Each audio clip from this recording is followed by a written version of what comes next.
Price lord. ಕಷ್ಟ ಬಂದ್ರೆ ಕರ್ತನು ಎಂಬುದಾಗಿ ಅನೇಕರು ಕಷ್ಟ ಬಂದಾಗಲೇ ದೇವರನ್ನು ಹುಡುಕ್ ಬರ್ತಾರೆ.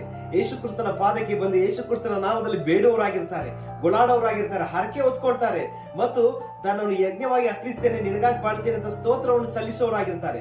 ಆದ್ರೆ ರಕ್ಷಣೆ ಯೆಹೋವನಿಂದಲೇ ಅದನ್ನು ಮರೆತವರಾಗಿರ್ತಾರೆ. ಯಾಕಂದ್ರೆ ಸ್ವಲ್ಪ ಮಟ್ಟಿಗೆ ಮಾತ್ರ ದೇವರ ಬಳಿಗೆ ಬಿಡುಗಡೆಗಾಗಿ, ಅದ್ಭುತಕ್ಕಾಗಿ, ಆಶೀರ್ವಾದಕ್ಕಾಗಿ ಬರುವವರಾಗಿರ್ತಾರೆ. ಆದ್ರೆ ಶಾಶ್ವತವಾದ ಆಶೀರ್ವಾದವು ರಕ್ಷಣೆಯಾಗಿದೆ, ಆತನೊಂದಿಗೆ ಸದಾಕಾಲ ಜೀವಿಸುವಂತದ್ದಾಗಿದೆ ಪ್ರಿಯರೇ. ಅದನ್ನು ಸರಿಯಾಗಿ ತಿಳಿದುಕೊಂಡವನಾಗಿದ್ದನು ಯೋನನು.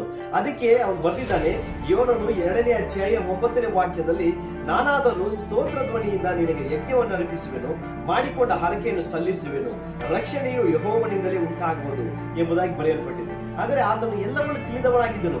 ರಕ್ಷಣೆಯು ಯೆಹೋವನಿಂದಲೇ, ಸರ್ವಶಕ್ತನಾದ ದೇವರಿಂದಲೇ ಎಂಬುದಾಗಿ ತಿಳಿದವನಾಗಿದ್ದನು. ಆದ್ರಿಂದ ಪ್ರತಿ ಮನುಷ್ಯರು ನಮ್ಮನ್ನು ಪರಿಶೋಧಿಸಿಕೊಳ್ಳೋಣ. ಮಾಡಿದ ಹರಕೆ, ಮಾಡುವಂತ ಪ್ರಾರ್ಥನೆ